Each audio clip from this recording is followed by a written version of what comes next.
Cari maklumat dan berita politik yang bebas, kupasan yang tepat, panas. Dapatkannya secara eksklusif hanya di Jom Channel. Komitmen kami, pentasan berita Isnin hingga Jumaat. Berbicara dan isu semasa, kami garapkan secara langsung. Panel-panel berkaliber dan profesional.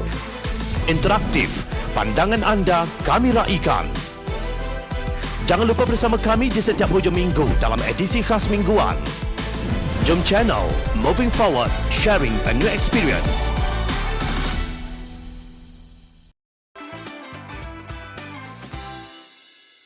PH gesa 3 serangkai direhatkan. Akhirnya, Majlis Presiden Pakatan Harapan bersuara setelah memerhatikan bahawa kerajaan seperti meremehkan kemelut yang menimpa Suruhanjaya Pencegahan Rasuah Malaysia SPRM baru-baru ini. Majlis Presiden Pakatan Harapan berkata mereka telah meneliti kenyataan media 6 ahli Lembaga Penasihat Pencegahan Rasuah LPPR yang telah menjauhkan diri mereka daripada kenyataan Tan Sri Abu Zahar, pengerusi LPPR yang telah cuba membersihkan nama Tan Sri Azam Baki, Ketua Pesuruhjaya SPRM. Kenyataan media 6 ahli LPPR ini amat mengejutkan dan membuka mata seluruh negara kepada kepincangan yang berlaku dalam proses siasatan terhadap dakwaan pemilikan saham Ketua Pesuruhjaya SPRM. Jelas SPRM atau Badan Penasihat SPRM tidak boleh melakukan siasatan terhadap Ketua Pesuruhjaya sendiri dan siasatan oleh badan bebas yang tiada kaitan dengan SPRM amat diperlukan, kata mereka dalam satu kenyataan. Menurut Majlis Presiden Pakatan Harapan, kenyataan 6 ahli LPPR ini menjadi bukti paling kukuh pengerusi LPPR sudah tidak diyakini dan tidak dipercayai ahli LPPR.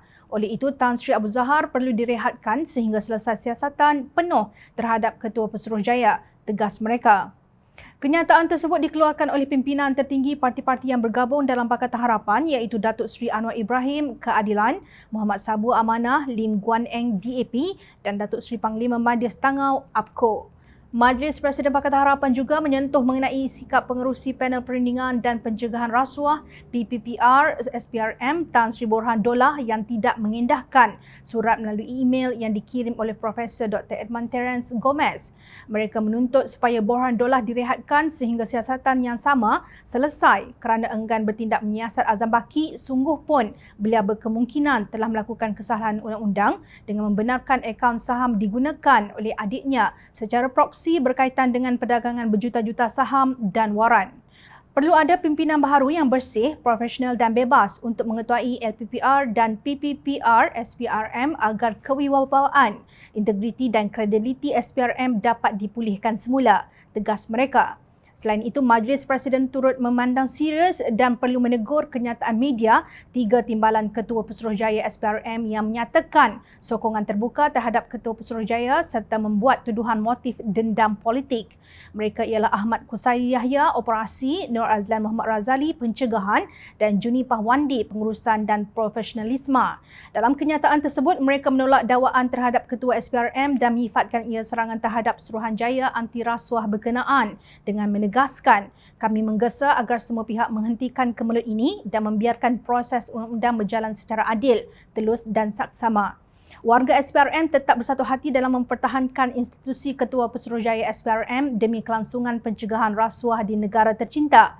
Azam memiliki 2,156,000 saham berdasarkan laporan tahunan 2015 Excel Force Berhad dalam syarikat itu pada 21 Mac 2016 ketika menyandang jawatan Ketua Bahagian Siasatan SPRM. Majlis Presiden menegur sikap 3 pegawai kanan SPRM tersebut, kata mereka. Tindakan janggal mereka secara terburu-buru menyokong bos mereka dengan kenyataan terbuka menyerupai tingkah laku ahli politik dalam sebuah parti politik dan bukannya agensi terhormat seperti SPRM. Sebagai penjawab awam, ketiga-tiga pegawai kanan ini patut tahu bahawa kenyataan mereka boleh ditafsir sebagai percubaan mempengaruhi proses siasatan terhadap Ketua Pesuruhjaya dan mengandungi tuduhan serius yang menimbulkan pelbagai tanda tanya. Oleh itu, pegawai-pegawai kanan ini perlu membuat laporan polis dan biarkan pihak polis diraja Malaysia siasat secara terbuka kerana sememangnya SPRM tidak akan menyiasat Azam secara bebas dan profesional. Sebaliknya akan membersihkan nama beliau. Majlis Presiden juga menemplah SPRM yang tiba-tiba menyiasat Suruhanjaya Security (SC). Kalau begitu, suatu siasatan yang dijalankan secara mendadak oleh SPRM ke atas Suruhanjaya Security tatkala sedang menyiasat perdagangan saham secara proksi oleh Azam Baki di mana ramai telah pun dihukum sebelum ini, boleh juga disifatkan sebagai tekanan untuk motif dendam politik, tegas mereka. Pada 9 Januari lalu, tiba-tiba muncul 4 individu di Ibu Pejabat SPRM bagi membuat laporan berhubung dakwaan salah laku membabitkan SC serta ahli lembaga pengarahnya. Menurut utusan online, difahamkan sekurang-kurangnya 3 kepincangan salah laku diserahkan kepada SPRM iaitu kes membabitkan ahli keluarga pengurusan tertinggi SC yang dikatakan mendapat jawatan utama dalam syarikat disiasat badan itu. Pelik sungguh dari mana datangnya pengadu-pengadu ini. Apapun, Majlis Presiden Pakatan Harapan tetap bertegas bahawa kemelut yang ditanggung oleh agensi ini dibawa ke Parlimen tanpa halangan.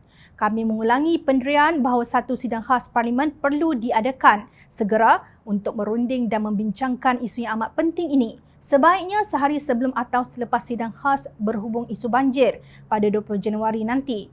Sebelum itu, Pemuda Pakatan Harapan telah membuat laporan polis berhubung isu yang sama. Dalam kenyataan, Ketua Pemuda Pakatan Harapan Howard Lee Chuan Ho berkata, alasan adik Azam Baki yang menggunakan akaun sekuriti dalam pemilikan saham sudah tentu jadi bahan ketawa oleh sesetengah pihak. Hakikatnya, pencabulan integriti dan maruah institusi utama negara seperti SPRM yang kita saksikan sebenarnya adalah bahan tangisan buat rakyat, katanya. Apakah sebenarnya yang cuba disembunyikan dan dipertahankan oleh 3 serangkai yang digesa untuk berehat itu? Semakin mereka keras kepala dan berdolak dalik, semakin besar keraguan yang tercipta akibatnya. Lebih-lebih lagi, kini Azam dilaporkan telah mengambil tindakan undang-undang dengan mengemukakan surat tuntutan LOD menerusi peguam terhadap bekas penyelidik Pusat Memerangi Kronisma dan Korupsi (SIFOR) Lalita Gunaratnam yang dikatakan sebagai whistleblower dalam isu ini. Tindakan Azam ini dianggap sebagai intimidasi terhadap pemberi maklumat. Apapun alasannya, tindakan beliau tetap akan dilihat sebagai percubaan untuk mendiamkan whistleblower sedangkan SPRM dicanang di seluruh negara mengalu-alukan pemberi maklumat demi membanteras korupsi dalam kalangan penjawat awam. Ingatlah, perilaku SPRM bukan hanya mendapat perhatian rakyat Malaysia tetapi juga pelabur-pelabur asing di seluruh dunia. Siapakah yang akan datang melabur jika tak diurus agensi-agensi di negara ini dipertikai ketelusan dan integritinya oleh rakyat sendiri?